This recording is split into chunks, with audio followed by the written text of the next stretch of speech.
Allah tilka ayatul kitabil hakim. Ini menegaskan bahwa inilah, yang dimaksud inilah itu apa? Al-Quran ini adalah ayat Al-Quran ini dipenuhi dengan hikmah. Hikmah itu adalah kebijaksanaan atau aturan-aturan yang bisa ada ibrah buat kita, sehingga ada manfaatnya yang akan kita ambil. Dan isi Al-Quran itu adalah hikmah. Gitu ya? Kita mempertegas bahwa Allah menegaskan Al-Quran ini adalah hikmah dari Allah, wahyu dari Allah, bukan karangan manusia, bukan karangan Rasulullah SAW. Ini murni dari Allah, wahyu mengandung mukjizat dan dianjurkan untuk dibaca, juga dijadikan pedoman hidup. Ya. Jadi menjadikan Al-Quran sebagai rujukan akhlak. Kita harus bersikap seperti apa yang di Al-Quran ada. Kita mengambil pendidikan buat anak atau mengisi waktu itu di Al-Quran ada semuanya. Kalau misalnya nggak ada gitu ya, apalagi sekarang misalkan ada perdebatan sholat itu yang 5 waktu nggak ada dalam Al-Qurannya. Ada yang berdebat begitu? Ada. Kenapa? Karena mereka belum nyampe. Nah, tetapi kalau sudah tahu ilmu sampai dalamnya, ada kok seluruh aturan itu ada dalam Al-Quran. Kalau ada yang mengatakan nggak komplit tuh Al-Quran, sudah dipastikan memang ilmunya belum sampai. Jadi kita harus meyakini semua aturan itu ada dalam Al-Quran. Jadi kita baca Al-Quran itu bukan karena ritual. Ritual kita, bahasa ritual itu apa? Aktivitas rutin yang mana kalau tidak punya aktivitas itu nggak keren, cuma cukup gitu aja.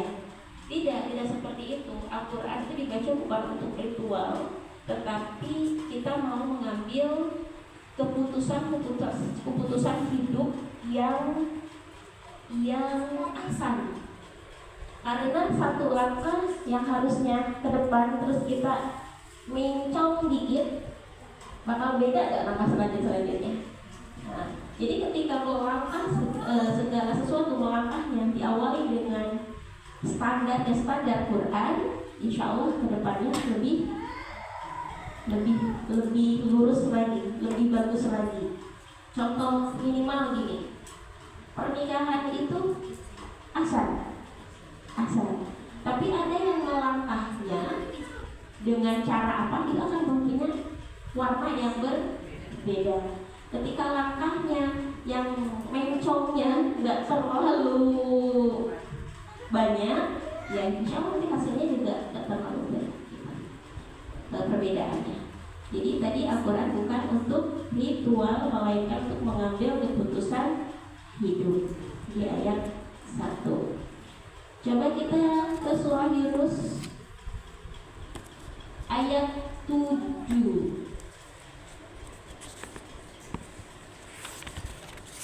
Ayat 7, ayat 8 ini tentang dunia ya. Innal ladzina la yarjuna liqa'ana, orang yang tidak mengharapkan bertemu dengan Allah dan mereka merasa puas dengan kehidupan dunia, artinya ya udah terserah akhirat urusan nanti, yang penting mah makan enak, bisa ketawa ketiwi, tidak pusing, itu namanya roku hayati dunia. Urusan akhirat mah belakangan lah gitu ya, urusan nanti.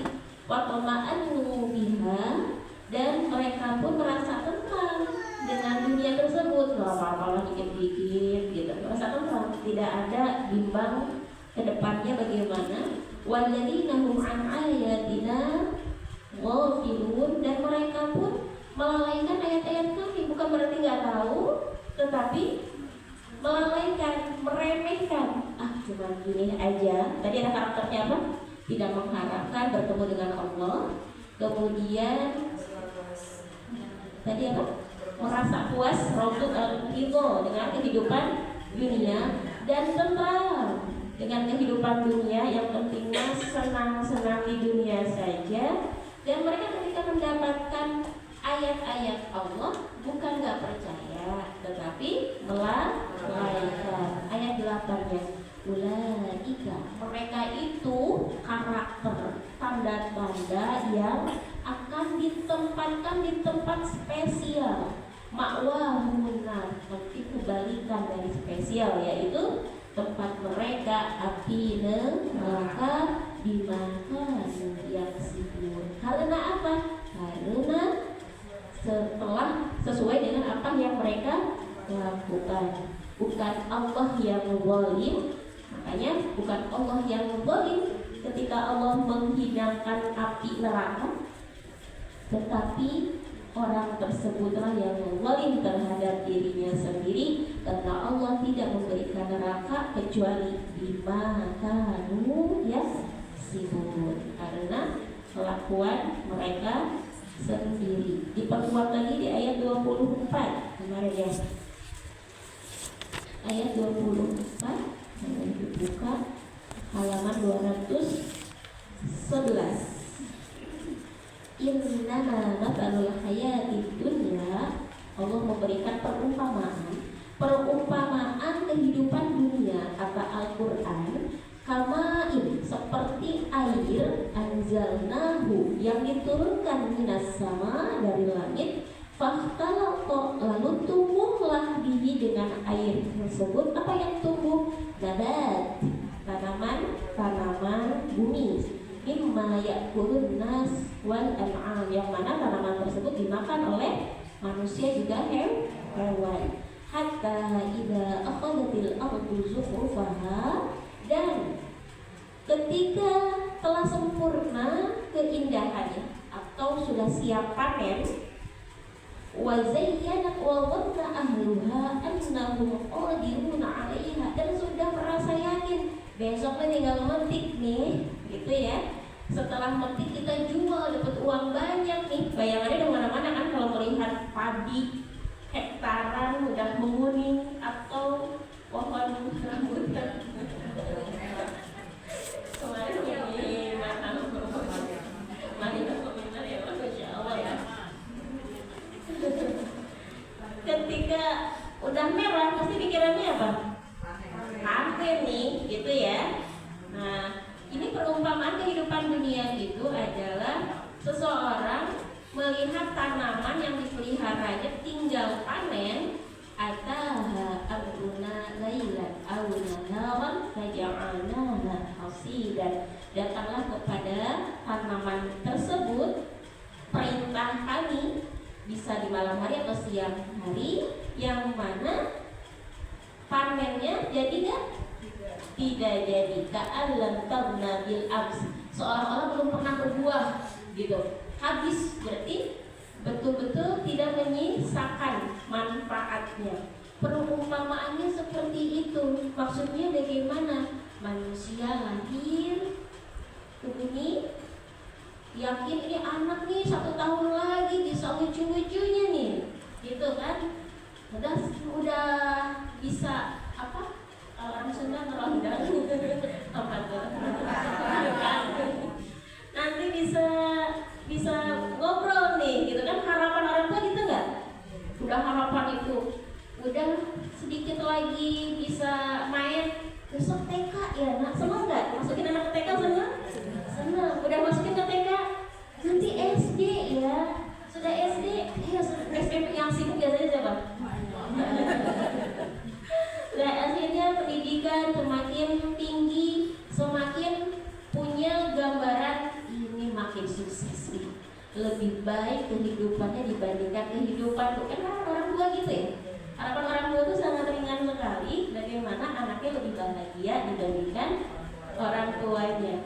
Sudah gak mikir kemarin pengorbanan apa, yang penting anak besok bahagia, sukses. Dan anak tersebut juga wah udah dapat ijazah nih, dapat kerja nih, seolah-olah dengan kesuksesan itu kesuksesan yang selamanya. Tapi tiba-tiba mati nggak? Mati.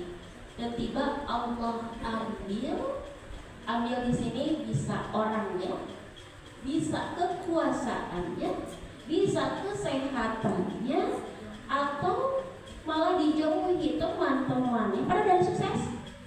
Begitulah kehidupan dunia. Jadi kita tidak bisa berharap sepenuhnya untuk dunia. Perumpamaannya sudah jelas dalam surah Yunus ayat 24. Dunia ini sementara dan ketika menjalaninya biasanya optimis. Itu nih anak udah sakit ini nih, kita sekolahkan yang mahal nih, kita kasih gizi yang nutrisi yang super nih, karena harapannya tinggi. Hati-hati, sebenarnya nanti itu akan punah dan harus dipikirkan juga ketika punahnya. Kalau benar-benar sayang, pikirkan juga setelah punah dia bahagia atau tidak. Itulah yang dimaksud dengan kesenangan dunia yang tidak diimbangi dengan keselamatan akhirat. Mudah-mudahan dengan beradanya kita di sini menunjukkan bahwa kita itu ingat akhirat kok. Kita ingin bawa keluarga kita ke surga kok. Walaupun ada tadi kalau hal dunia kan semakin waktu diberikan, insya Allah hasilnya semakin banyak. Kalau hitungan matematika, tapi hitungan Allah tidak seperti itu. Tetapi kita menghibahkan diri kita, ya Allah, karena kan kesenangannya gak mau yang sebentar, gak mau yang sedikit. Gak apa-apa di dunia, gak terlalu banyak, tapi mau dong ya Allah kapling. Tulisannya V ya, kapling, tapi bacanya ya, Masya Allah.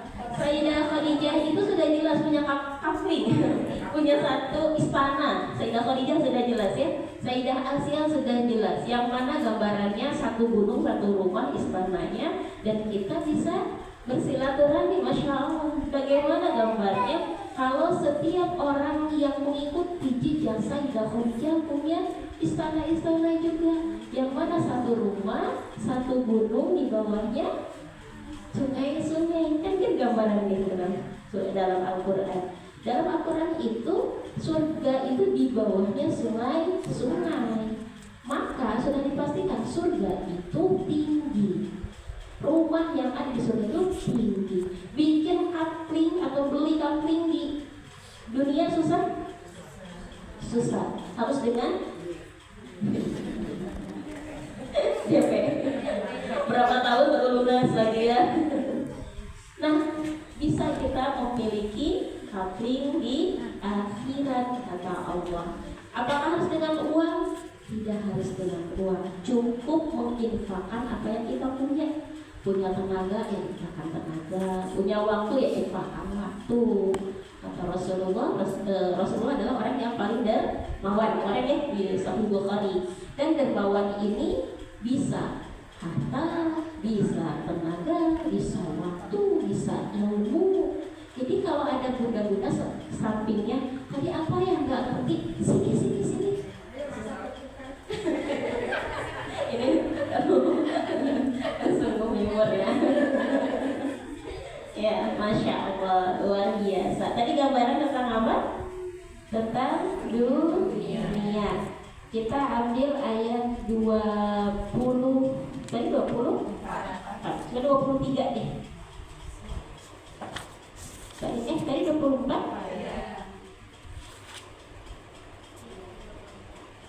Jadi kemundur ya? Iya. Tapi ada beberapa sih dari ayat 12 juga sudah ada. Kita nggak apa-apa kita perinci. Ini tentang biasanya manusia itu ingat sama Allahnya ketika susah.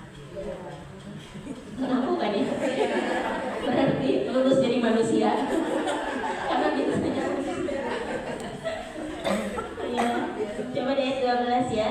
Wa idza massal insanu dhurrun da'ana li janbihi aw qa'idan aw qa'iman. Apabila manusia ditimpa kesulitan, maka dia berdoanya itu bukan hanya saat berbaring, duduk aja doa. Berdiri aja doa, betul nggak? Anaknya mau ujian di motor doa, mau masuk warung juga doa. Itu manusia biasanya seperti itu. Falamma kasyafna anhu dhurrah, kata Allah, ketika kami hilangkan rasa nggak nyaman tersebut, bahaya tersebut, marra ka'allam yad'una ila dzurrin masa, maka dia kembali seolah-olah tidak pernah berdoa kepada kami untuk menghilangkan bahaya tersebut. Ini sindiran buat kita bahwa manusia biasa itu seperti itu. Kalau mau jadi manusia luar biasa, manusia spesial, ingat Allah.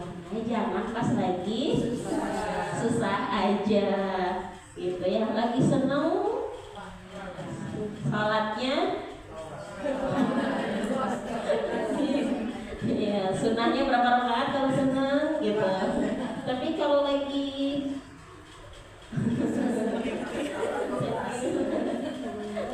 hitungannya lumayan naik beberapa tingkat. Nah itu manusia pada umumnya. Berarti kita karena sudah ngaji, sudah tahu nih disindir sama Allah, ya nggak enak nih kita udah denger ayatnya nih gitu ya.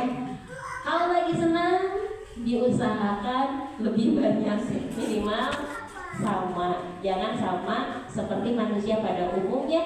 Ketika dia ditimpa musibah, biasanya berdoa saat berbaring, juga saat duduk, juga saat berdiri. Ingat, ya Allah, ya Allah, ya Allah, gitu ya. Masya Allah. Ayat yang sama tadi di 22 dan 23. Huwallazi yusayyirukum fil barri wal bahr.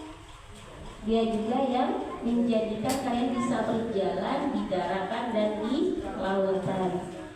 Hatta idza kuntum fil fulk, sehingga ketika kalian berada dalam kapal, wajarayna bihim rihim thayyibah, dan bisa meluncur dengan menggunakan tiupan angin yang thayyib, yang baik. Wa farihu biha, dan mereka pun bergembira. Ya, naik kapal kena angin bergembira enggak? Gembira.